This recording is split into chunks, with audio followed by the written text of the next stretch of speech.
Hello and welcome to Firearm Freedom.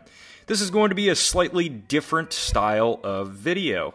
If you have not previously seen my other Great American Outdoor Show coverage videos, this is going to be a wrap-up of everything we did at the Great American Outdoor Show. So, first off, the show is at the Pennsylvania Farm Show Complex in Harrisburg. We went ahead and went into the show. Of course, we went to the wrong section to try to get to the press office, which was actually pretty cool. We ended up getting our badges, me and John, so that way it would allow us to video anything that we wanted to do. Now, the Great American Outdoor Show is not just guns. As you can see here, we had some fun watching some dogs jumping around and some pretty crazy badass vehicles. Now guys, I don't know anything about cars myself. I pretty much just know where to put the gas in.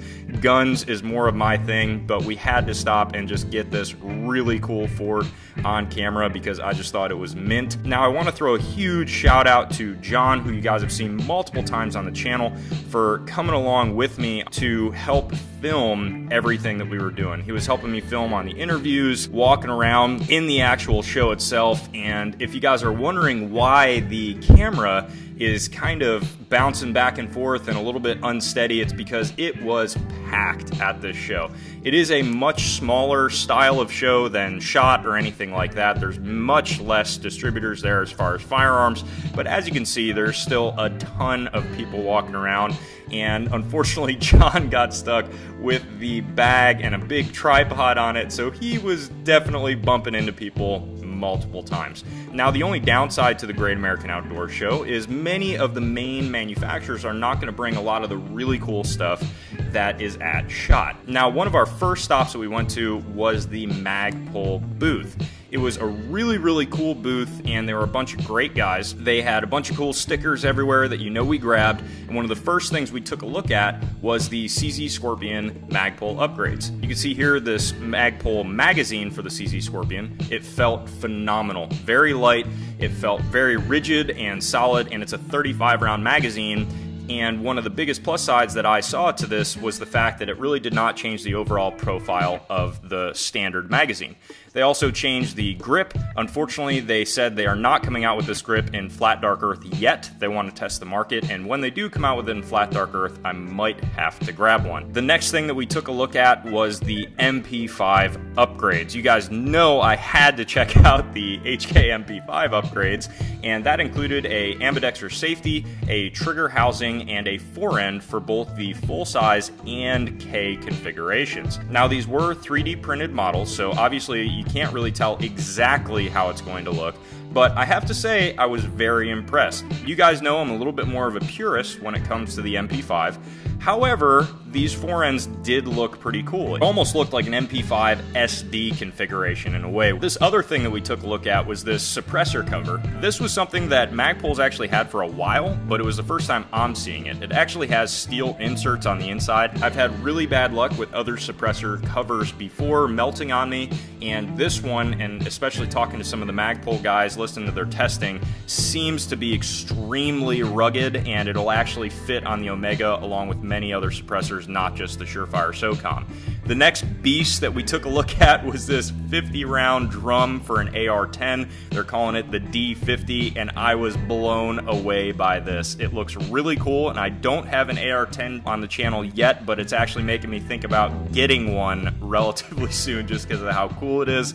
Now, this was another thing that we saw that was just really cool about Magpul, is they actually showcased their very first mold from 1999 on their first actual Magpul product, which I thought was just really cool. Magpul is an awesome, fully Second Amendment supporting company. They're a great bunch of guys, really willing to talk to us, and that was really a lot of fun for us to discuss things with those guys, and you might be seeing more of their products on the channel soon. In walking around the show a little bit more, we stopped at a couple of fairly interesting booths. Now, unfortunately, not every company was willing to talk to us or have an interview or really even let us film, so there's a certain amount that we could get a hold of. This ginormous safe, if you're familiar with the Great American Outdoor Show, is there every single year. If you ask my opinion, I don't know why anybody would buy this other than just getting a gun room at this point. Now, unfortunately, to some people, you may not know this, but this is an NRA-sponsored show. Now, it is local to us here in PA, and we did not want to miss the show. Currently, right now, I really do not support the NRA and don't really want to give them much money because of my own personal political beliefs. But believe what you will about that, it was still a nice show. I wish they put all the money with this show more towards legislation, however. Now, with these Tauruses, these actually kind of impressed us a little bit. These are the TX22s. They are going to be Taurus's new model to the rimfire pistol market, and I'm actually excited to see how these do. Now, one of the most impressive booths by far was the Streamlight booth. You guys are going to be seeing this light here, and this is going to be dropping shortly. This blew me away. This is going to be one of their full-size rifle lights. It's coming with a rechargeable battery that comes with a micro USB port, and it's going to allow you to charge the battery. The most interesting thing about this light, as you can see there, it's going to have two switches. One is for a laser that's located within the bulb, and the other is for a 1,000 lumen flashlight.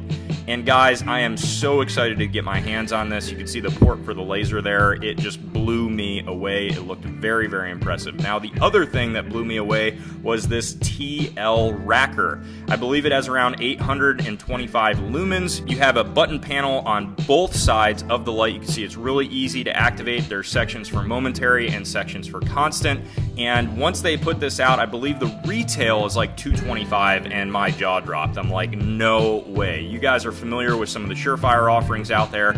Nowadays, I'm venturing to give my money much more to Streamlight, and this blew me away. I did ask, you guys know I had to ask if there was any potential of coming out with an MP5 forend, because it's kind of along the same lines, but unfortunately they were not too sure yet. They said it might be in the works, we don't know, but we also talked about potentially going to the Streamlight factory to take a look at how things are built. It's actually located right here in PA, somewhat locally to me, so I can definitely take a trip out to there. And overall, guys, it was a very, very good experience. We were able to network with the channel quite a bit, so a huge thank you once again to John for helping me out. It was awesome for him to come along with me for the ride. And if you have not seen any of the interviews, we did an awesome interview with Secret Compartment Furniture.